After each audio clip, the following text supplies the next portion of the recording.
It is Indiana in the Morning on AM 1160 and 101.1 FM, and Indiana in the Morning presented as always by First Commonwealth Bank.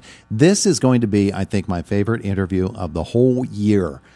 Our friend Walter Schroth is on the beach at Normandy, or at least was earlier. Good morning, Walter. Good morning, Todd. We're actually at Longs-Samer artillery battery that the Germans had set up as part of the Atlantic Wall, but we were on Aramesh, where the famous Mulberry Harbor was set up earlier this morning. You can actually see it from the battery here. Wow. You are in Normandy on the 75th anniversary of D-Day, and you have actually driven on the beaches this morning in your very own Jeep. Walter, tell us that story. Well, actually, we've driven on three of the beaches. Our good friends, Daryl and Lyda Benzinger from Narbonne, PA, arranged some shipping for us and brought their Jeep as well. And we brought one of our Jeeps.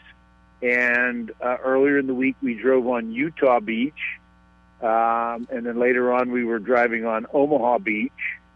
And then this morning, there was an annual gathering of a lot of the British and French reenactors who have their vehicles and Jeeps, and we participated in that parade and show earlier this morning. To me, it would be such an emotional experience to be there in the beaches of Normandy anytime, but on the 75th anniversary of D-Day, what is that atmosphere like? Well, it's really pretty tremendous, Todd. On the one hand, there is a certain amount of festiveness to this. I've never seen so many Jeeps in one place at one time. They built 650,000 of them, and Daryl Benzinger made the comment that he thinks 600,000 of them are here today. That's certainly what it seems like. But we've seen all kinds of military vehicles, all kinds of folks dressed in period uniform.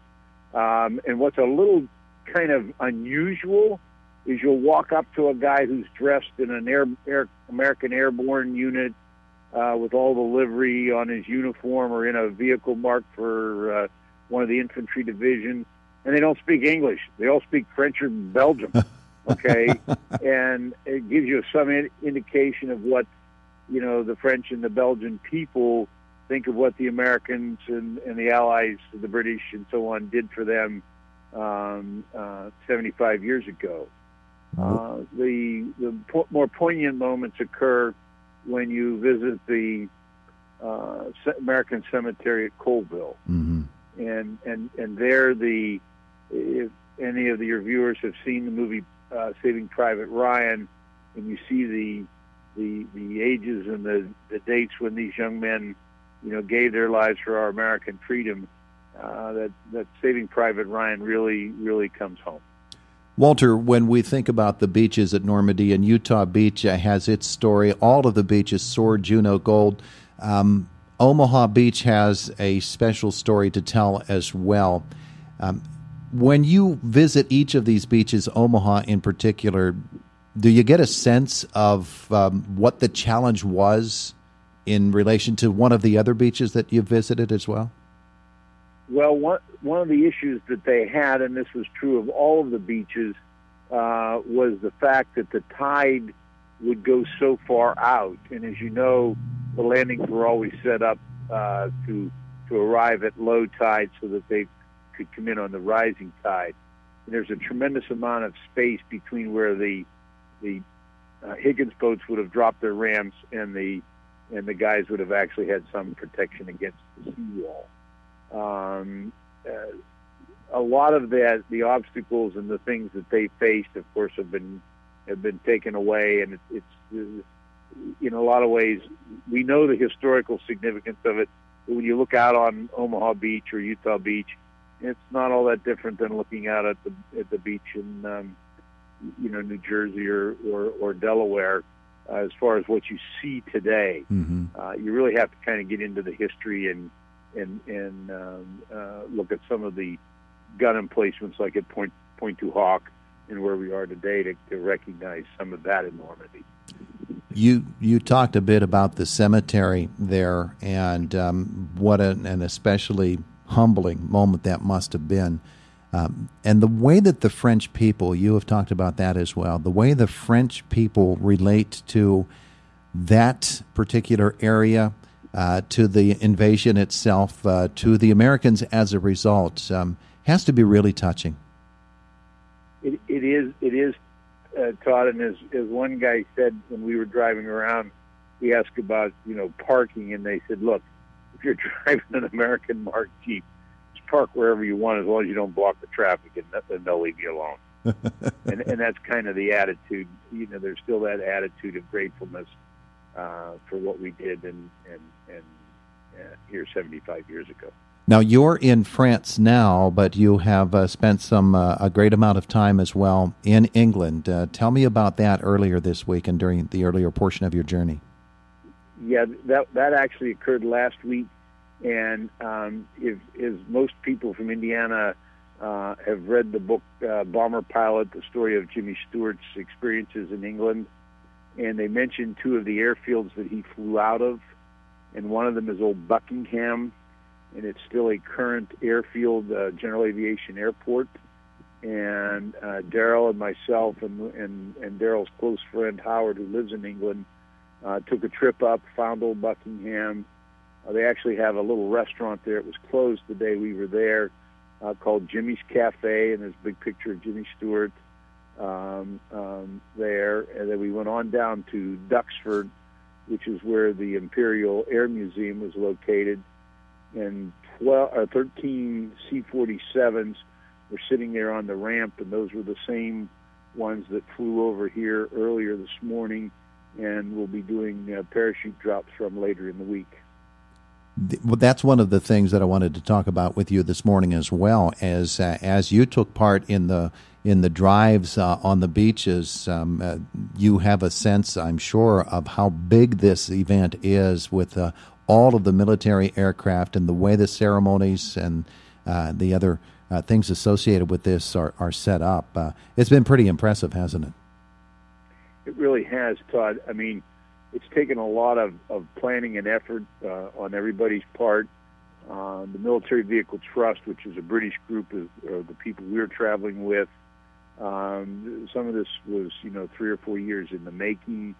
There's all kinds of active duty American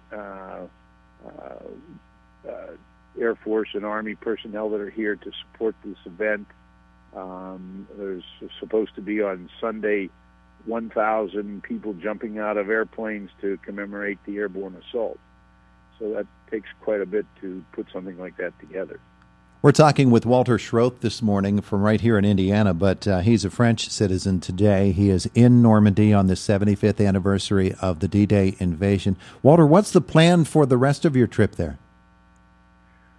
Well, if the weather continues to hold, we've got several other places we would like to get to. Bayeux is one. We were in St. Mary-Glisse, which was a very famous battle there. But we've not seen a couple of the things there, so we're going to go back to St. Mary-Glisse, try to get to Bayeux, and get down to a little crossroads called La Fere, which is, there was another battle there, Iron Mike, very courageous individual. He sacrificed his life for his unit, and we're going to try to check that out as well. My goodness, it sure sounds like it is the trip of a lifetime for you.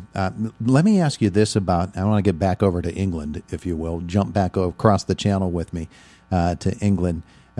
They have had all kinds of programs this week as well in commemoration of the 75th anniversary of D-Day. Were you able to attend any of those? No, Todd. But before we go back towards England, very quickly, we did see the memorial to Dick Winters. Oh, yeah. Who was the Pennsylvania resident who was the company commander in Band of Brothers. Mm-hmm. And a lot of people that are into that World War II are familiar with him. he had around St. Mary de Mont, and so we did get to see his memorial as well. But no, on the preparation for or the activities in Portsmouth, where all the world leaders were there, the Queen, the President, and so on.